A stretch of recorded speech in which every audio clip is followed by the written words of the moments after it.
জানিয়ে দিব এই মুহূর্তে আমাদের হাতে এসেছে বাংলাদেশের গুরুত্বপূর্ণ আপডেট সংবাদের শিরোনাম।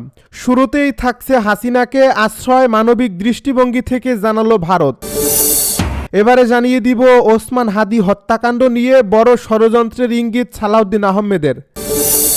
এদিকে হাদি হাদি স্লোগানে উত্তাল শাহবাগ, স্বরাষ্ট্র উপদেষ্টার পদত্যাগে 24 ঘন্টার আলটিমেটাম। আরও থাকছে কুষ্টিয়ায় নির্বাচন অফিসে ভয়াবহ আগুন। এদিকে চট্টগ্রামে জাপার সাবেক এমপি আনিসুল ইসলামের বাড়িতে অগ্নিসংযোগ। সব শেষে জানিয়ে দিব ওসমান হাদি হত্যাকাণ্ড একটি ভয়াবহ ঘটনা। এতক্ষণ শুনছিলেন হাতে থাকা গুরুত্বপূর্ণ আপডেট সংবাদের শিরোনাম, এবারে বিস্তারিত।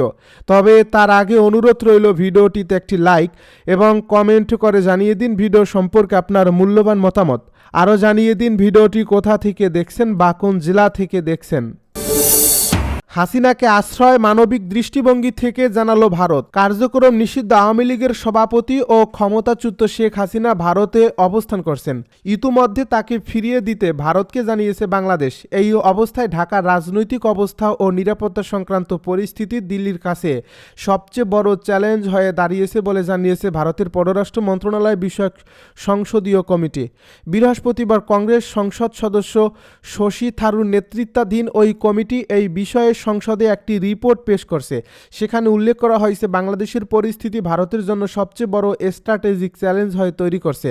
এক প্রতিবেদনে এসব তথ্য জানিয়েছে বিবিসি বাংলা। ওই রিপোর্টে বলা হয়, পরিস্থিতি সরাসরি বিশৃঙ্খলা ও নৈরাজ্যের দিকে হয়তো যাবে না, তবুও তো মোকাবেলার জন্য সতর্ক থাকা প্রয়োজন। প্রতিবেশী রাষ্ট্রের বিষয়ে ভারতের কৌশলগত পুনর্মূল্যায়ন করার সুপারিশও দিয়েছে শশী থারুরের নেতৃত্বাধীন ওই কমিটি।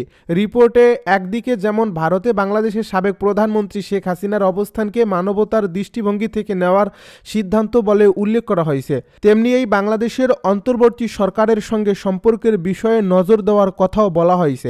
পাশাপাশি মৌলবাদী শক্তির পুনরুত্থান এবং ঢাকায় চীন ও পাকিস্তানের ক্রমবর্ধমান প্রভাবের দিকে ইঙ্গিত করছে ওই রিপোর্টে। প্রসঙ্গত, future of India Bangladesh relationship শীর্ষক ওই রিপোর্ট এমন এক সময় প্রকাশ্যে এসেছে যখন দুই দেশের সম্পর্কের মধ্যে আরও একবার টানাপোড়েন দেখা দিয়েছে। ওসমান হাদির হত্যাকাণ্ড নিয়ে বড় ষড়যন্ত্রের ইঙ্গিত সালাউদ্দিন আহমেদের। ইনকিলাব মঞ্চের আহ্বায়ক শহীদ শরীফ ওসমান বিন হাদির হত্যাকাণ্ডকে একটি গভীর ও সুদূরপ্রসারী ষড়যন্ত্রের অংশ হিসেবে অভিহিত করেছেন বিএনপির স্থায়ী কমিটির সদস্য সালাউদ্দিন আহমেদ। শনিবার দুপুরে গুলশানে বিএনপি চেয়ারপারসনের কার্যালয়ের সামনে গণমাধ্যমের সাথে আলাপকালে তিনি এ মন্তব্য করেন। সালাউদ্দিন আহমেদ বলেন, দেশে একটি অস্থিতিশীল পরিস্থিতি বা নৈরাজ্য সৃষ্টি করে যারা গণতন্ত্রের পথ রুদ্ধ করতে চায়। ওসমান হাদির হত্যাকাণ্ড তাদেরই কাজ।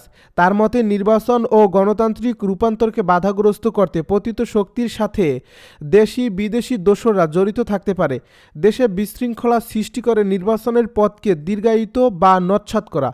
তিনি জানান, আগামী 25 ডিসেম্বর বিএনপির ভারপ্রাপ্ত চেয়ারম্যান তারেক রহমানের মহাসমাবেশ থেকে দেশের জনগণকে একটি স্পষ্ট বার্তা দেওয়া হবে, কোনো ধরনের ষড়যন্ত্র আর দানা বাঁধতে পারবে না। আগামী 25 ডিসেম্বর সমাবেশের মাধ্যমে আমরা সেই মেসেজটি পৌঁছে দেব। দলের নির্বাচনী প্রস্তুতি প্রসঙ্গে তিনি উল্লেখ করেন যে বিএনপির বাকি আসনগুলোর মনোনয়নের বিষয়ে খুব দ্রুতই চূড়ান্ত সিদ্ধান্ত জানানো হবে। বিএনপি নেতা সালাউদ্দিন আহমেদ মনে করেন, শহীদ ওসমান হাদির আত্মত্যাগ বৃথা যাবে না। যারা বিশৃঙ্খলা সৃষ্টি করে অগ্রযাত্রাকে ব্যাহত করতে চায় তারা সফল হবে না। শহীদ হাদির জানাজা ও দাফন চলাকালে রাজনৈতিক মহলের এই বক্তব্য পরিস্থিতিকে আরও গুরুত্ববহ করে তুলছে। স্বরাষ্ট্র উপদেষ্টার পদত্যাগে 24 ঘন্টার আলটিমেটাম। ইনকিলাব মঞ্চের মুখপাত্র শরীফ ওসমান হাদির মৃত্যুতে শোক, ক্ষোভ ও প্রতিবাদে উত্তাল রাজধানীর শাহবাগ চত্বর। একই সঙ্গে স্বরাষ্ট্র উপদেষ্টাকে পদত্যাগে 24 ঘন্টার আলটিমেটাম দিয়েছেন বিক্ষোভকারীরা।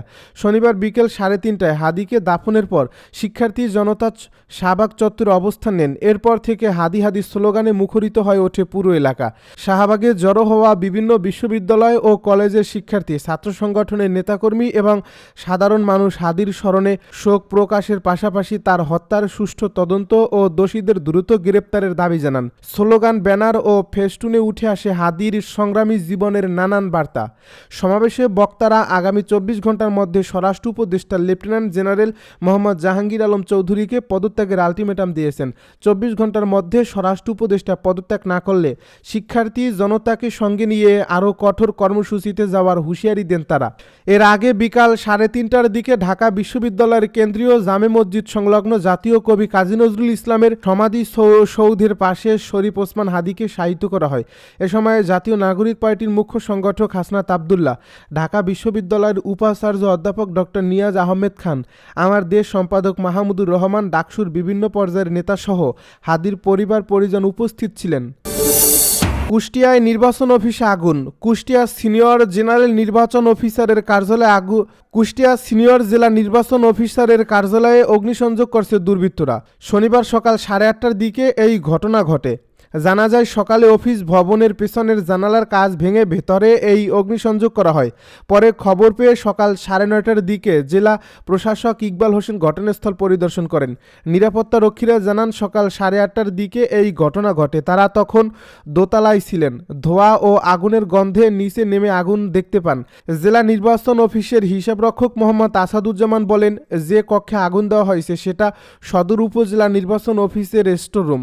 এখানে ভোটারদের সব তথ্য জমা রাখা হয়। আগুন লাগায় কোনো ক্ষয়ক্ষতি হয়েছে কিনা তা তাৎক্ষণিকভাবে জানা যায়নি। এ বিষয়ে কুষ্টিয়ার পুলিশ সুপার মোহাম্মদ জসিমউদ্দিন বলেন, আমরা ঘটনাস্থল পরিদর্শন করেছি, জেলা প্রশাসকও দেখে এসেছেন। এখানে স্টোর রুমে একটা আগুনের ঘটনা ঘটে। কিভাবে আগুন লেগেছে কিংবা কারা দিয়েছে সেটা খতিয়ে দেখা হচ্ছে। চট্টগ্রামে জাপার সাবেক এমপি আনিসুল ইসলামের বাড়িতে আগুন। সাবেক মন্ত্রী ও জাতীয় পার্টির চেয়ারম্যান ব্যারিস্টার আনিসুল ইসলাম মাহমুদের গ্রামের বাড়িতে অগ্নিসংযোগ ও ভাঙচুরের ঘটনা ঘটছে। শুক্রবার রাতে চট্টগ্রামের হাটহাজারীর সাদেক নগরে এই ঘটনা ঘটে। স্থানীয়রা জানান, শুক্রবার রাতে একদল দুর্বৃত্ত গিয়ে আনিসুল ইসলাম মাহমুদের বাড়ির প্রধান ফটক ভাঙচুর করে ভেতরে ঢুকে আগুন লাগিয়ে দেয়। এ সময় আসবাবপত্র, মালামাল, গ্যারেজে থাকা একটি গাড়ি ও মূল্যবান বেশ কিছু জিনিসপত্র আগুনে পুড়ে যায়। খবর পেয়ে পুলিশ ও ফায়ার সার্ভিসের কর্মকর্তারা ঘটনাস্থলে পৌঁছায়।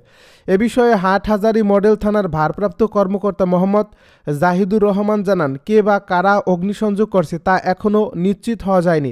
বিষয়টি খতিয়ে দেখা হচ্ছে। হিউম্যান রাইটস ওয়াচের বিবৃতি, ওসমান হাদি হত্যাকাণ্ড একটি ভয়াবহ ঘটনা। ইনকিলাব মঞ্চের মুখপাত্র শরীফ ওসমান হাদি হত্যাকাণ্ডকে এক অত্যন্ত ভয়াবহ ঘটনা বলে অভিহিত করেছে আন্তর্জাতিক মানবাধিকার সংস্থা হিউম্যান রাইটস ওয়াচ। শুক্রবার লন্ডন থেকে প্রকাশিত এক বিবৃতিতে সংস্থাটি এই হত্যাকাণ্ডের নিন্দা জানানোর পাশাপাশি দেশের শীর্ষস্থানীয় দৈনিক প্রথম আলো এবং দ্য ডেইলি স্টার কার্যালয়ে হামলাকে মত প্রকাশের স্বাধীনতার উপর নগ্ন আক্রমণ বলে উল্লেখ করে। HRW এবং সহিংসতা ও সাংবাদিকদের উপর আঘাতকে তীব্রভাবে নিন্দা জানিয়েছে। সংস্থার এশিয়া অঞ্চলের উপপরিচালক মীনাক্ষী গাঙ্গুলি বলেন, ওসমান হাদির হত্যাকাণ্ড ভয়াবহ। অগাস্টের পর থেকে ছড়িয়ে পড়া সহিংসতা ঠেকাতে বাংলাদেশ কর্তৃপক্ষকে জরুরি পদক্ষেপ নিতে হবে। সেই সাথে আগামী ফেব্রুয়ারিতে অনুষ্ঠিতব্য অবাধ, সুষ্ঠু ও অংশগ্রহণমূলক নির্বাচন নিশ্চিত করার পরিবেশ তৈরি করতে হবে। তিনি আরও বলেন, প্রথম আলো ও ডেইলি স্টারের কার্যালয়ে হামলা মত প্রকাশের স্বাধীনতার উপর ভয়ঙ্কর আঘাত। সামাজিক যোগাযোগ মাধ্যম সহ বিভিন্ন জায়গায় কিছু রাজনৈতিক পক্ষের সহিংসতায় উস্কানি এমন এক পরিবেশ তৈরি করছে যেখানে সাংবাদিক, রাজনৈতিক ও সামাজিক কর্মী, শিল্পী ও গায়ক গায়িকারা ইচ্ছাকৃতভাবে ঝুঁকির মুখে পড়েছেন।